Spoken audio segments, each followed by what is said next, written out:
once again everybody, we are back in Krateris, and while I'm giving the intro you can just see some minor detailing to the old school area.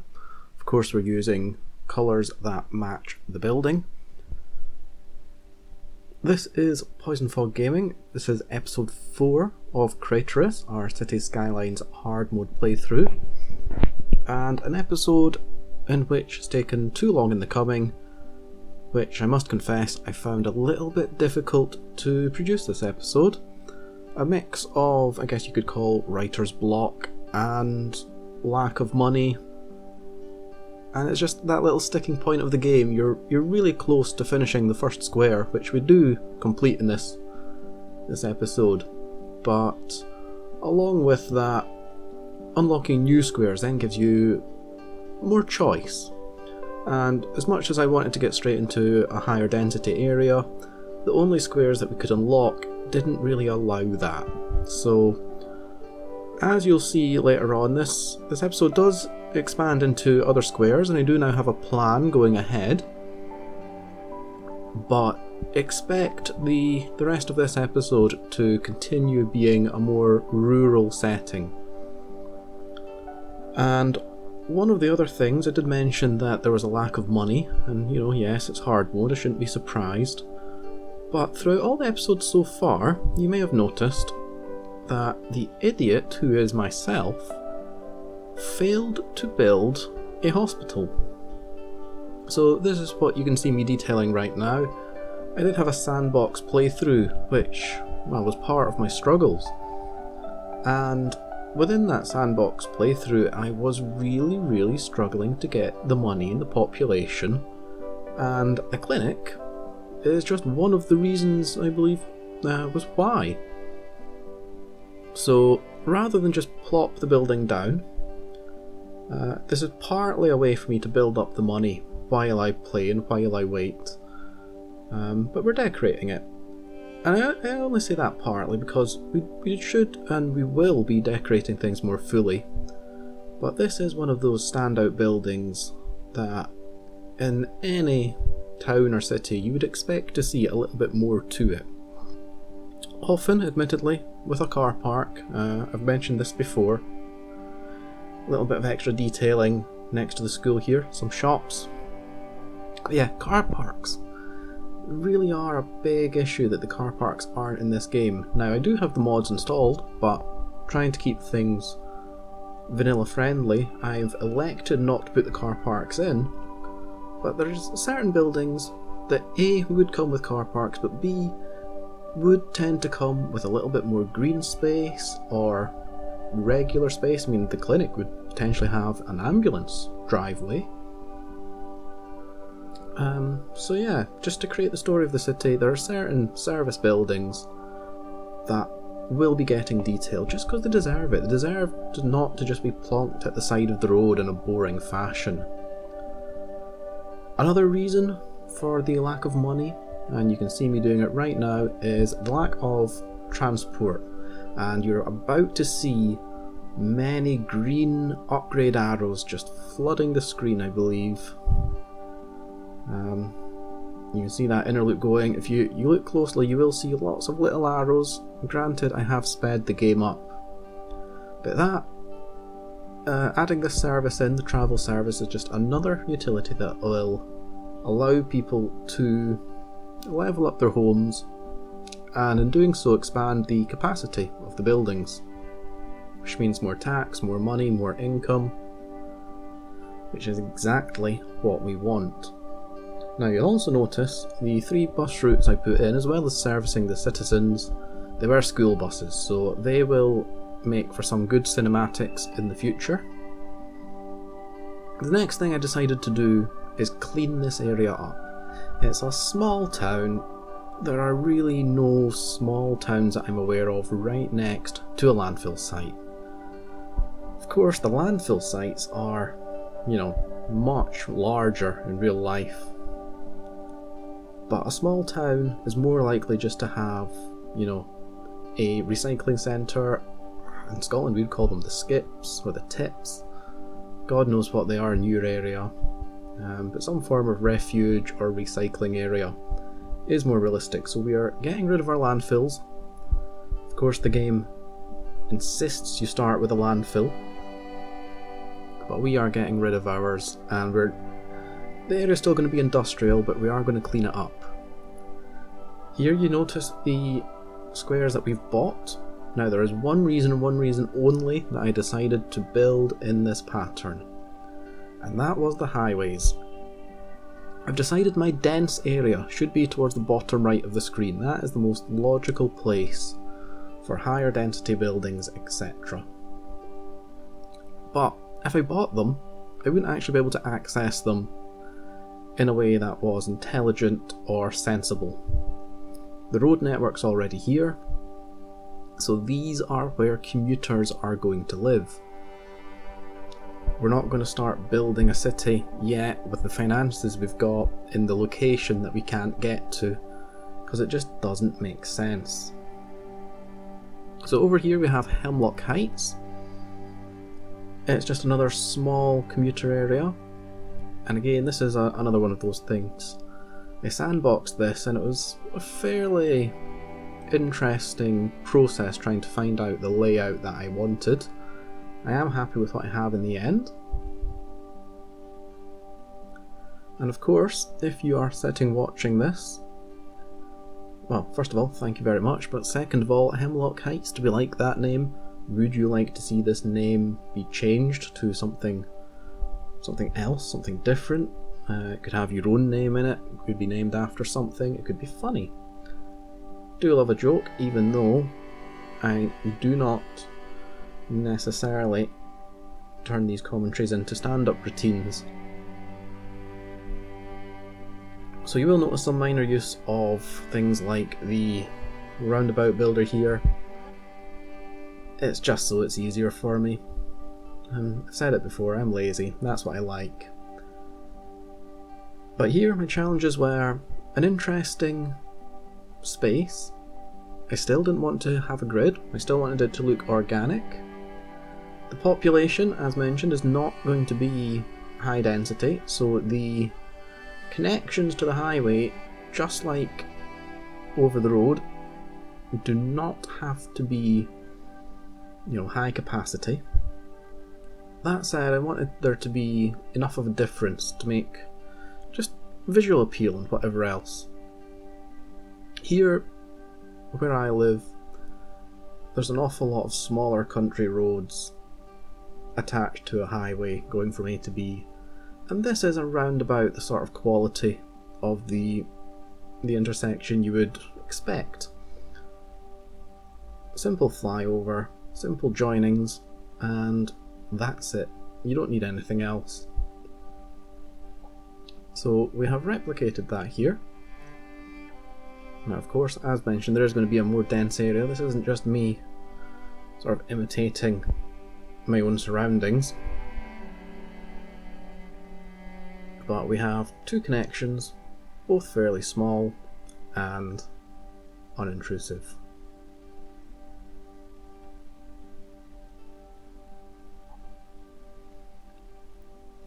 In case you are sort of wondering what sort of player I am, maybe this is the first time you're watching this video, I tend to like to build my own intersections. Doesn't necessarily mean I'm good at them, but I also have a video out there very much urging yourselves, any other players, to have a crack at building their own intersections as well, especially in the rural areas, because they're not that complicated.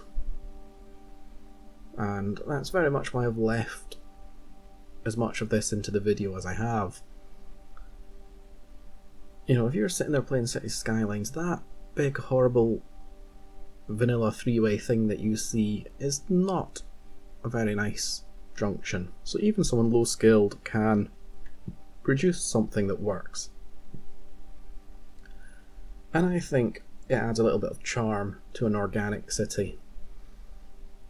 I think, based on the other YouTubers that I've watched play City Skylines, is that there is a massive misconception about how cities actually look in the real world. Cities aren't symmetrical and straight and even. They're a right mess, certainly in Europe, whereby Cities are a lot older. But even when you get into grid cities, you know, in the United States or wherever else it may be, they're not all perfect squares. There are bumps and kinks, and that doesn't necessarily mean that they're not beautiful. And I would certainly encourage anyone who, you know, is wondering why I'm not making things perfect, you know, look at a map. Pop up Google Maps or a sat-nav image or something like that. You will see that there are imperfections everywhere, and that is because cities have to conform to the land, and then you'll get silly little roads like that one that I've just popped in because a developer will come along and they don't care about the land, they care about the money. So the more houses they can build, the more maximum building space for them, the better. And of course, the interesting part of the game that everybody loves is the piping. Aside from cutting round the square that we've not built, I have put the pipes under the roads in a more realistic manner. By all means, if you want to just paint grids that are 440 units of currency apart, you do that. I used to play that way. I still do, depending on the build. But for this series being on YouTube, I thought I'd make it a bit more realistic. Proper city infrastructure with the pipes underground would be that there's always loops. There's rarely just one connection in case there is a problem or it needs to be stopped off. In that case, you can stop off from one end but still supply with water from the other. Over here in Hemlock Heights, it is simply a case of satisfying our RCI as well as making money. We did put a little shopping main street in there. There's not going to be an awful lot of shops here. It's going to be mainly residential, and you'll see this little T piece that I've put there. This is for a future build. Now, I'm not going to tell you exactly what that future build is going to be just yet, but rest assured there is a plan for this area in between the bodies of water, and fingers crossed that is going to work out and be a stunning little attraction for the city and the local area, bring in a lot of money, etc., and most of all, a lot of people. If you have any ideas what you think that area is going to become, pop them in the comments. We shall see if you're correct. And again, another road network designed specifically with realism in mind, whereby we want as much housing capacity as possible, and the land made it very tricky. Originally I wanted this not to be a dead-end road. I wanted a through road with two connections, something again that would mimic real life. However, the land didn't really allow for me to do so. Now, it's not too big. You know, you have to think getting an emergency vehicle in and out of there. It's not too long for it to be a problem, especially if it was maybe blocked. And of course, realising I couldn't do that, I stuck with one of my other principles of city building, which is sustain the walkability. If we can't connect it with roads, at least connect it with paths so that people can move, simultaneously discouraging traffic and encouraging people to live a healthy lifestyle, people to get out and about in the town, use the green spaces, and enjoy themselves. Something which I believe we're about to see I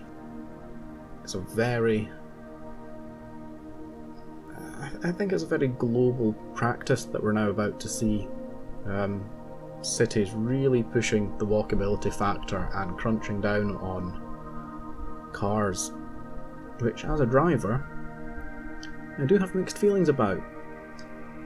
As a driver I don't like it, as a cyclist and a jogger I do like it, so very mixed. Now in here you've already seen us play with the buses once. We're going to make a handcrafted bus station here. Not too big, I didn't want to use the one in the game, which has about 12 different stops, and here comes the filthy mods again, which actually caused more problems than it helped. Originally I was just looking for a very cheap and easy way to put the paths in very symmetrically, and it was a bit of an experiment. But as you'll see, all the paths kind of crossed over each other, and well, frankly, I needn't have bothered. I could have just done this by hand and probably saved myself a fair bit of effort. That said, cheating with the mod, the pedestrian road bridge mod, it did give me some nice straight lines, geometric shapes to work with. So yeah, 6.5 dozen really. Yes, this could be done by hand. Yes, it could be done with the mod, but as you can see there are paths glitching through each other. And yeah, I'm not gonna lie, I've used Move It as well.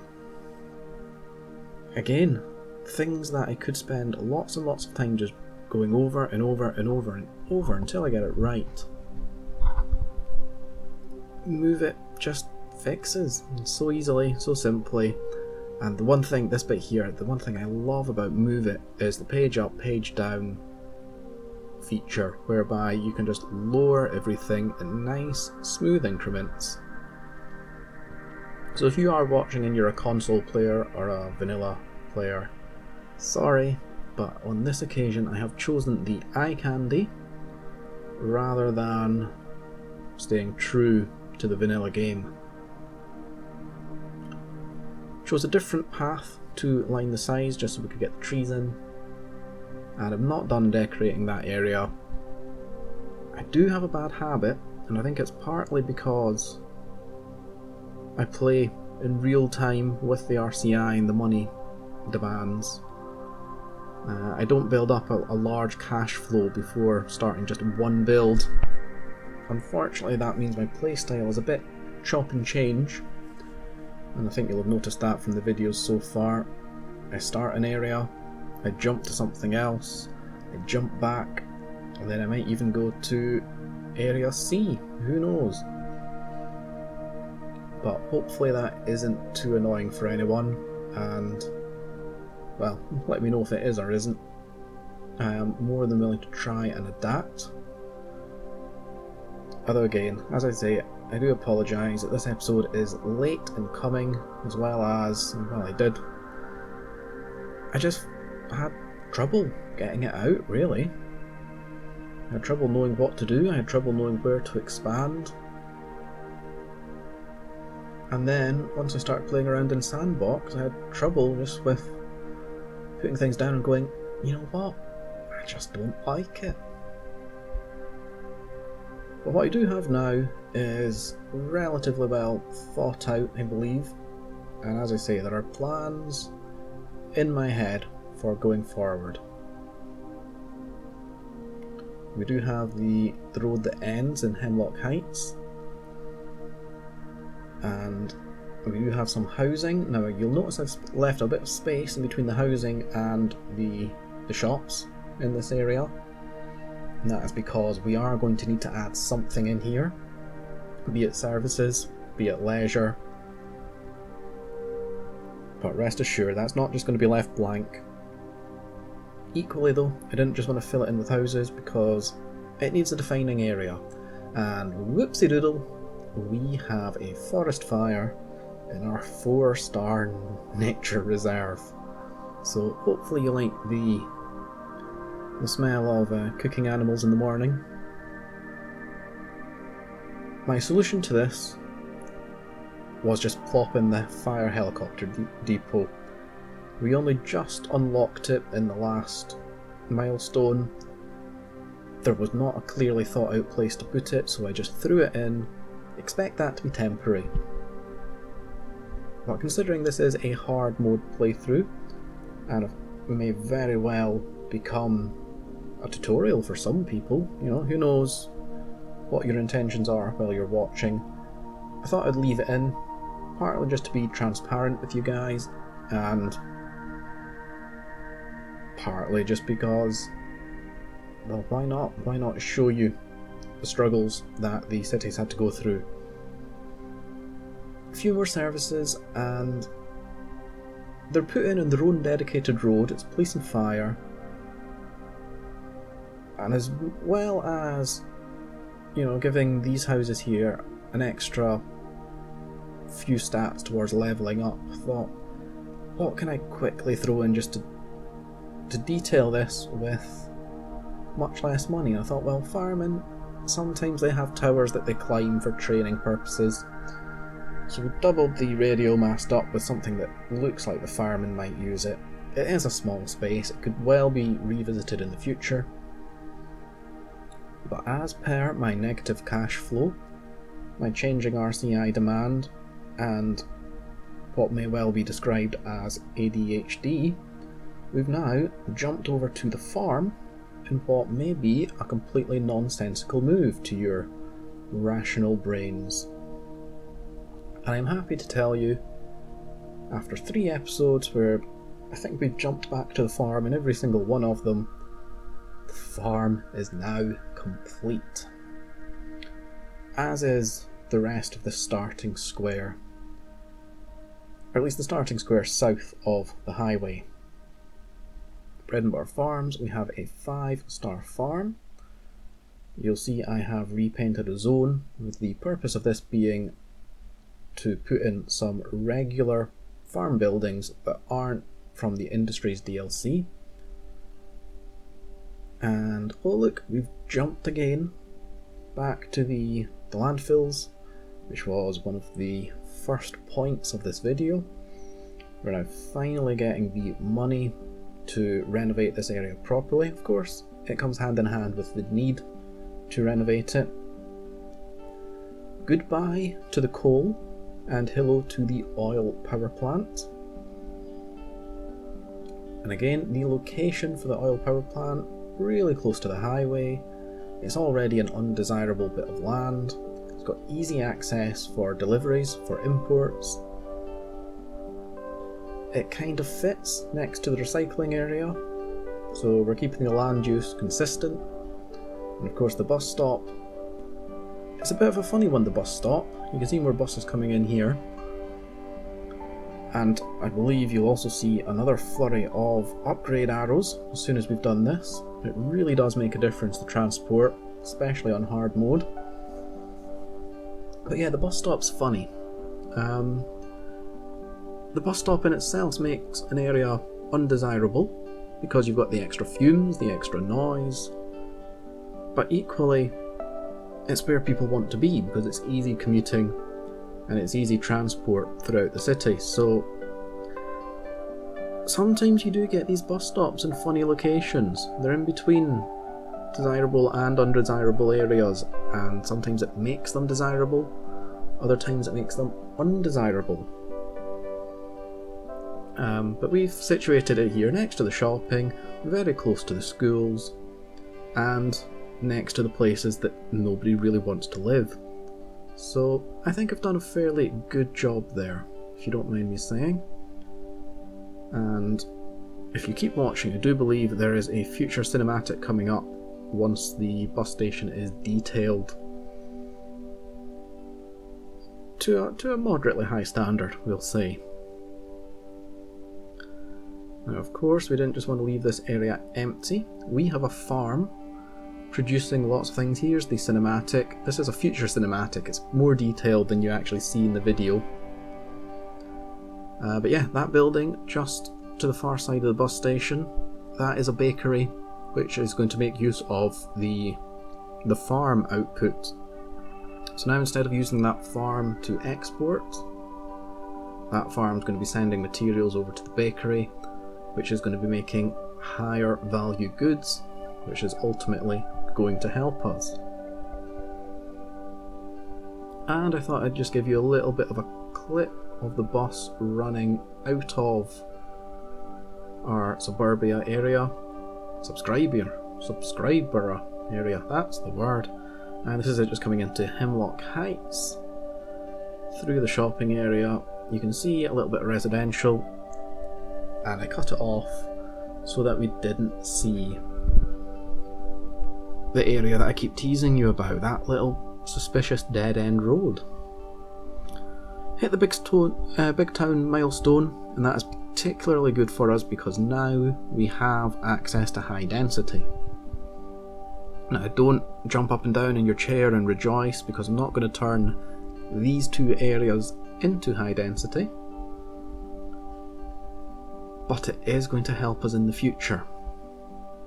That building just popped in there, that is a park maintenance services, which will boost all of our parks and our leisure, and certainly for our big nature reserve, bring in tourists and money, so we like that.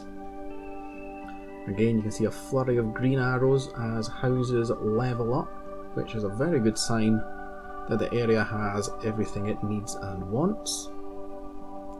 And oh look, that dead end area again, it's not being lined with houses. The route to it is being lined with commercial. So, there must be something substantial going in there that shops will probably profit from, the bypassing of people. Again, comment, let me know what you think it is. I know what it's going to be. If there's a particularly good comment or idea though, it may change. It's not built yet. And every now and again, as I get a little bit of money, popping things back into the farm. But this is it, this is the end of the video. This is our before and after of Hemlock Heights. So there was good feedback for the before and after sessions last time, and I did make a little cheeky comment to say it's a bit silly putting a before and after on land that's just empty, but there it is. That is a lot of the work from today's episode, and in the next cinematic you are going to see the changes in Subscribe Borough from this episode.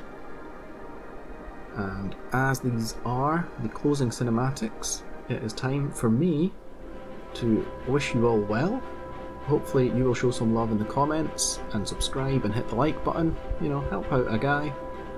But for now guys, we will see you later, and we'll talk to you next time. Ta-ra.